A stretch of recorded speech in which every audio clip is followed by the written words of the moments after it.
All right. Now it came to pass on a certain day that he went into the ship with his disciples. We're talking about Jesus here. And he said unto them, let's go over unto the other side of the lake. And they launched forth. Okay. And they arrived at the country of the Gadareans, which is over against Galilee, something like that. Okay. And when he went forth to land, there met him out of the city a certain man which had devils a long time and wore no clothes, neither abode in any house, but in the tombs. When he saw Jesus, he cried out and fell down before him, and with a loud voice said, what have I to do with thee, Jesus, thou Son of God Most High? I beseech thee, torment me not. For he had commanded the unclean spirit to come out of him, and he was kept bound with chains and in fetters, and he brake the bands and was driven of the devil into the wilderness. And Jesus asked him, saying, what is thy name? And he said, Legion, because many devils were entered into him. And they besought him that he would not command them to go out into the deep. And there was there a herd of many swine feeding on the mountain. And they besought him that he would suffer them to enter into them, and he suffered them. Then went the devils out of the man, and entered into the swine, and the herd ran violently down a steep place into the lake, and were choked. And when they had fed them, and when they that fed them saw what was done, they fled and went and told it to the city and into the country. Then when they went out to see what was done, and came to Jesus, and found the man of whom the devils were departed, sitting at the feet of Jesus, clothed and in his right mind, and they were afraid. And they also which saw it told them by what means he that was possessed of the devils was healed. Then the whole multitude of the country of the Gadareans round about besought him to depart from them, for they were taken with great fear, and he went up into the ship and returned back again. Now the man out of whom the devils were departed besought him that he might be with him, but Jesus sent him away, saying, return to thine own house, and show how great things God hath done unto thee. And he went his way and published throughout the whole city how the great things Jesus had done unto him. And it came to pass that when Jesus was returned, the people gladly received him, for they were all waiting for him. Now that's the whole story. A lot of people kind of cut this story short, but I didn't want to do that this morning. First off, this is kind of a familiar story about Legion, or the man that was possessed with so many devils. And I think a lot of times it's also a hard story for some of us. Mm-hmm. Because, there's a lot of people that just don't understand it. You're right, Lee. And I think the first thing you got to do is you got to remember what are we taught? Well, we're taught that we fight against, that this is a spiritual warfare. We fight against the devils and evil spirits. But we know that the Lord and the Holy Ghost has dominion over all that. Mm-hmm. We understand that part real easy. But then when we start saying demons, we get taken aback. It's talking about the same thing. Mm-hmm. Why are we taken aback? And I think we're taken aback because what are we exposed to? We're exposed to Hollywood. Right? Come on. Hollywood is a false teacher. Why do you say that? Well, it's man. And I think a lot of times led by the devil and evil spirits, they want to confuse God's people. So they got a lot of things out there, and I ain't going to get on to you if you like horror movies. I personally don't like them. I ain't going to say I've never watched one, but I have watched them, but I just don't like them. And the reason I don't like them is they get real close to the truth, then they tell you a lie. Yeah. The truth is, evil spirits exist. We know that because it's just here in the scripture I read. And we know that this book that we follow is true from the first cover to the end, I even believe the part that says bound in real leather. Oh, yeah. And we know it's true. So then what is the lie? The lie, they want to show you, they show you the evil part. They do that to scare you. Get that fear, adrenaline in you. They want to get you that fear. But then they want to show you that that can happen to anyone. You can be taken over, that the devil has more power than God. We know that's false. Oh, yeah. What do we know? We know that God seeks to fill that void in us. Amen. Oh, yeah. And if we don't fill that void that's in us with God, Yes. then we've made a decision, haven't we? Oh, yeah. And that void will start to be filled. Now, how many demons did you have before you came to the Lord? I don't know. Oh, yeah. But we know that we get that evil indwelling within us, and it happens at a very young age. And that's when we have to stop. And that's what we're trying to do here this morning, is to show people that there's hope. That's why the story's in the Bible. Yeah. Now, we know that this guy was named Legion because he had so many demons in him. And I've heard all kinds of numbers thrown out there, folks, but it doesn't really give you an exact number. But Legion, we can kind of take this is even scarier. The Legion is a Roman term. And a legion of soldiers was somewhere between like 2,000 and 6,000 men. So, it's a whole lot, but still not an exact number. Now, I've thought of many things of how to do this, but I'm just going to go through the verses again, because there's no better outline than what the Bible gives us until we go through and study this. Lee, do you suppose there's enough that the body in which they dwell does not have control anymore? Well, I think we can take that. I think we're going to learn a little bit about that right here in this verse and in the scriptures. It really kind of explains out, what happened here, and what control the demons had and what control the man had. I think as long as we have breath, there's hope. Oh, yeah. So I can't say that that the demons will take over to the point that you don't have any control at all. I don't believe that, because I believe there's always hope as long as there's breath in your bodies. And I think that's the reason this story's here. Because we start out at verse 22, and it says, "And it came to pass a certain day that he went into the ship with the disciples and said, let's pass over to the other side of the lake." What lake is he talking about? He's talking about the Sea of Galilee. The Sea of Galilee we talk about a lot, but it's a freshwater body. It's a large lake. And he said, let's pass over. Now, Jesus never done anything. He's right in the middle of his ministry, and he never does anything without a purpose. All right, that's the first thing we know. So he passes over with an intent in his mind. He's going there, in my opinion, because he knows this guy has a need. And what happens immediately when he gets to the other side, and that's in verse 8. "And when he arrived at the country," and it says, "and he went forth to the land, there met him out of the city a certain man." This man met him. How did that man meet him? Now, I don't know if Jesus knew exactly where he was going to be, or I think a better thing is, if you really look into this, I think that man knew Jesus was coming. Okay, if we look into this, because immediately after this, they talk about what state the man was in. And if we look down here,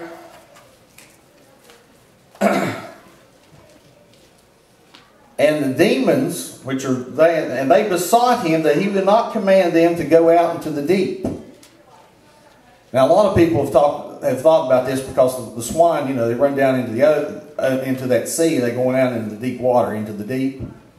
But I kind of think that there's a little bit misinterpretation about that, about into the deep. I think those demons realized who Jesus was. We already know that he recognized him by name, right? Yeah. He said, "Jesus, thou Son of God of the Most High." As the demons knew that. That man never met Jesus. He didn't know who Jesus was.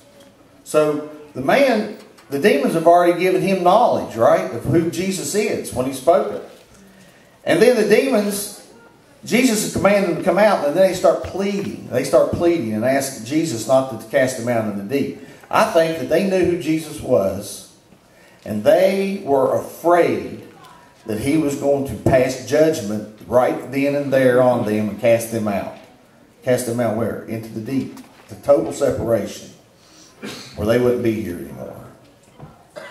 They didn't understand at that time. The demons didn't understand at that time. And I don't think his disciples, of course, didn't either. But Jesus wasn't here at that point to pass judgment.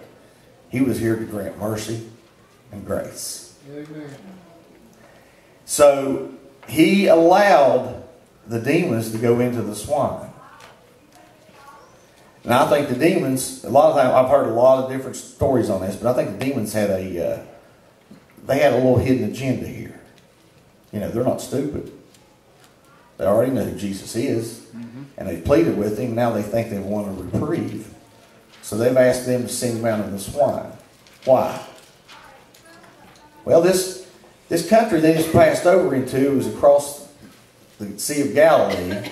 And they know over there, they're not Jewish people. See, they're raising swine, which are considered unclean. Mm-hmm. See, and the Jews just look down on anybody that would raise swine or consume them. So, because it was considered to be an unclean animal. Well, they entered into them, and then the swine killed themselves. So, and then we immediately read here that the people that took care of those swine become afraid, and they become very upset. Their livelihood just got taken away from them. So, you know, I think the demons intended for this to happen, to place fear on the people, and they kind of won a little battle. They think they won a little battle there, right? So the people then come back and they're telling Jesus they're afraid and they want him to leave. But that's not the end of the story. That's the reason I read the rest of the story. They come back and they find the man that is, you know, he's totally in his right mind. And he's saved. And he wants to go back with Jesus. He wants, if you stop and look at it and think about it, he wants to go back with Jesus to be his disciple, be a disciple. He wants to follow Jesus. Leave everything and go with him. But Jesus doesn't allow him to do this. Jesus tells him no. He tells him and sends him back into his own city, into his own home, to witness of what Jesus did. Now, if my recollection is right, this is your first missionary. Yeah. To the Jew. Okay? This is your first missionary. Jesus has just commissioned someone else to go into a different country other than the Jews. Man. A man possessed of so many devils that he can't control himself has now become the first missionary. Yeah. Amen. Man, what an honor. And he fulfills that mission. He goes and tells everybody what Jesus has done for him, how he's healed him. And everybody knows the man. They know what he was like. They know what had happened. So they know it's true. So the next time Jesus shows up, right? And it says, when Jesus was returned, the people gladly received him. And they were all waiting. Waiting on Jesus to show up again. Amen. I mean, I find myself there a lot. Waiting on him to show up. Now, it's a beautiful story. And it's a true story. Amen. This is not a parable. This is a true story. Now, there's more to it. Stop and think about it. last Sunday we read about the lady, right? That was so driven in sin, and Jesus forgave her. Well, this time we're reading about a man that is so evil. That's the only way to look at it, people. Evil. Evil has possessed him. Evil has taken over his life. Amen. And it has driven him to do things and to be a way that everybody that knows him is in the city is afraid of him. Basically, they've driven him out. Yep. And they wish he didn't exist. Do we have people like that today? Oh, yeah. We got a lot of people we don't want to think about. People that are insane. We call them insane. People that are, we'll just say drug dealers. People that prey upon people that have addictions. Even to the point, a lot of times we don't want to even think about people that have addictions. But by this token, we know, by this story, we know that there is nobody, no matter how vile, I mean, even murderers, people that involve themselves in human trafficking or anything else, any worst thing that you can think of, these people are still able to be saved. Still hope. Still hope. We want to write them off just because of our, our human nature wants to write them off. God didn't write them off. That's what this story is about. This story is about that God will not write anybody off. Now, what's it take? They got to be presented Christ. That's our job, church. Present Christ into the world. There's no amount of deprivation that somebody can get into that can separate them from no hope. Amen. Now, I believe that's why the story's here. This guy was the worst, probably the worst case that we probably could really think about. That far into depravity. Now, I was want to think about this. What did, this guy got, how did he get in this shape? I don't know. But did he gain anything from it? Well, his life was a mess. He was running around living in tombs.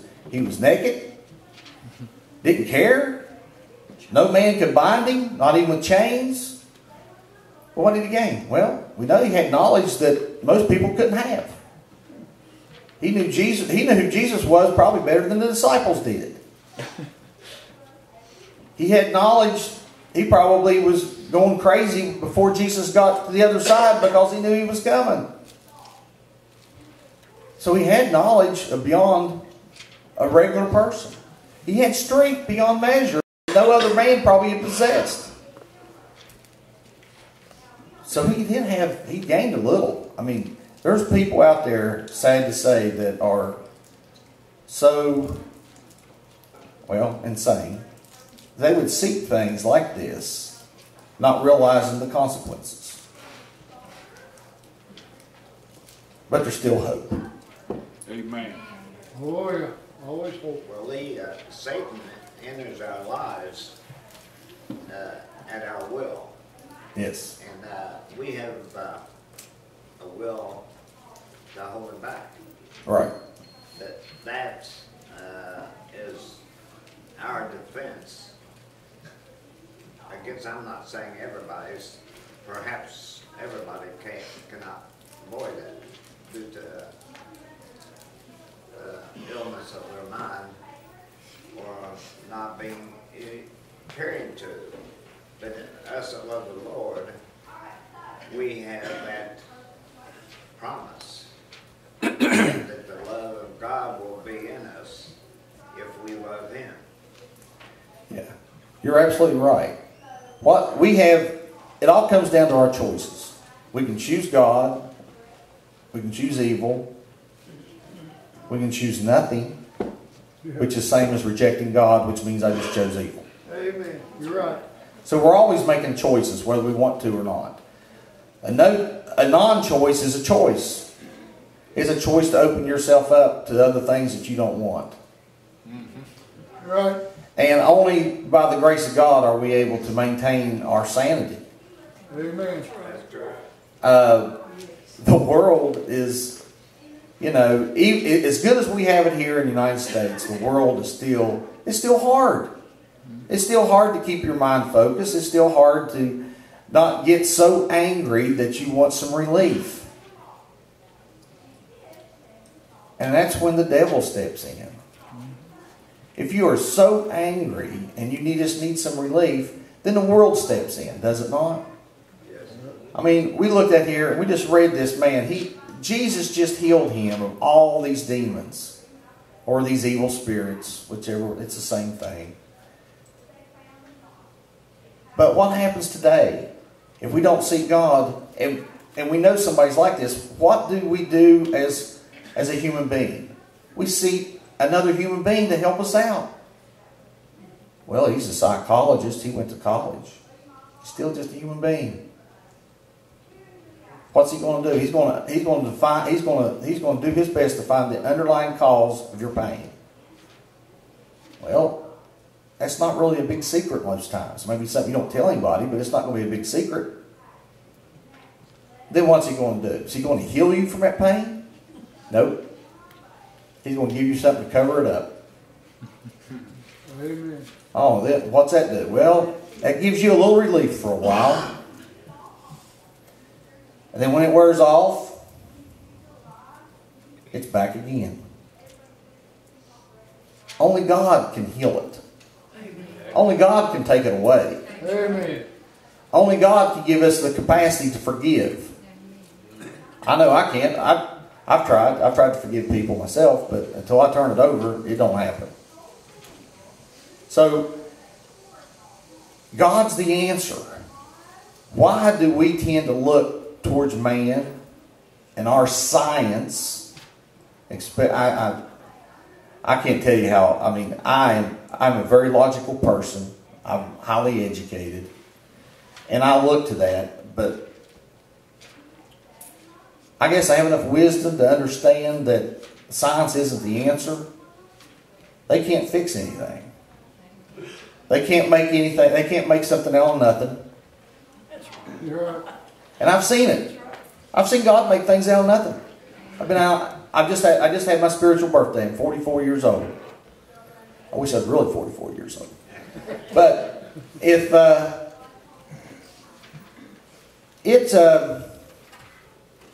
it amazes me that we place so much of our hope into other people and to things instead of God.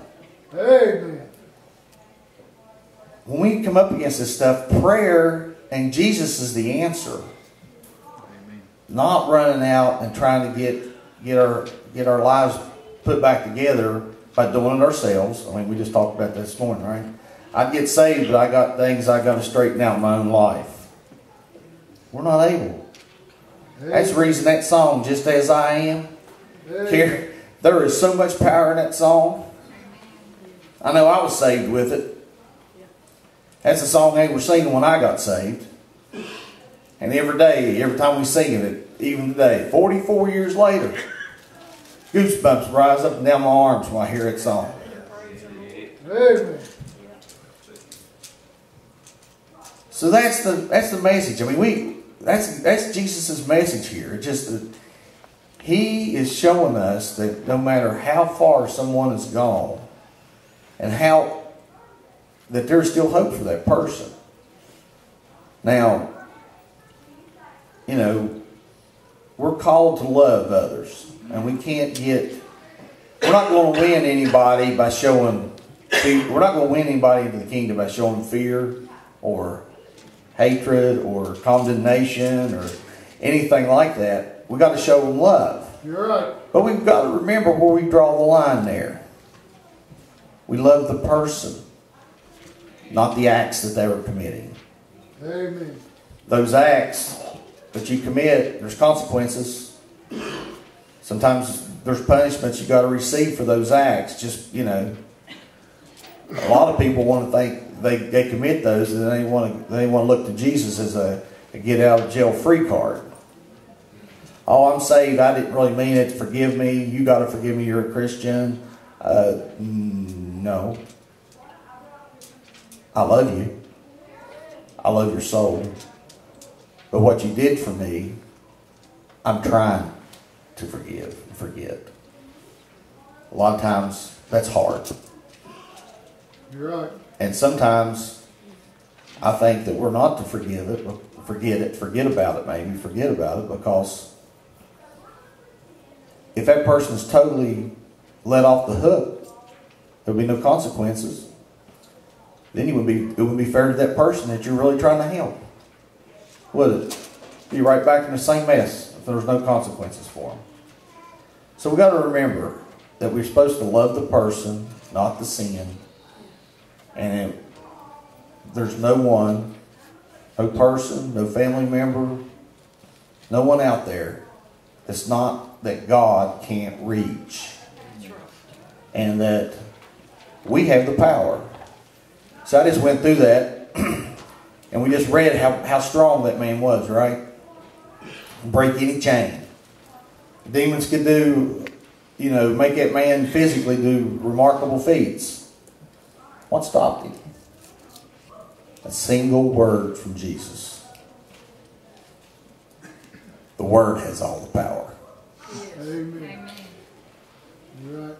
But Satan, that's a form of Satan in human lives. Yeah. Is the presence of legion. And a lot of times it's mental disorder, and many times it's a form of selection or decisions on an individual. And sometimes it gets way out of hand. And other than God and us as witnesses, that's about the only cure that we have. Yeah. Yeah. Sometimes we forget that we're commissioned to spread the gospel, don't we? You're right. Sometimes we want to keep it all in the four walls of the church. Yep. But It's when we get out. that's not where the world's at. That's right. And they've gotten to the point now, they kind of gotten to the point almost now, the world's gotten to the point they want to prey on us. They want to say, well, you really got to love us regardless of what we do. It's not Christian-like to not agree with their sin. No. They want us now to where they want us, if we don't agree with their lifestyles, their sin, or whatever they're doing, then we're not showing love towards them. They don't understand love in the first place. How can they use those words back at us when they don't even understand what love is? Absolutely. Amen. Love comes from Jesus, from God, and obeying His commandments. Then they turn around and tell us that we got to love people for their sins? No. We hate the sin, love the person. The world don't understand that separation. They think the sin is the person. No. Brother Richard. Bless you, bud.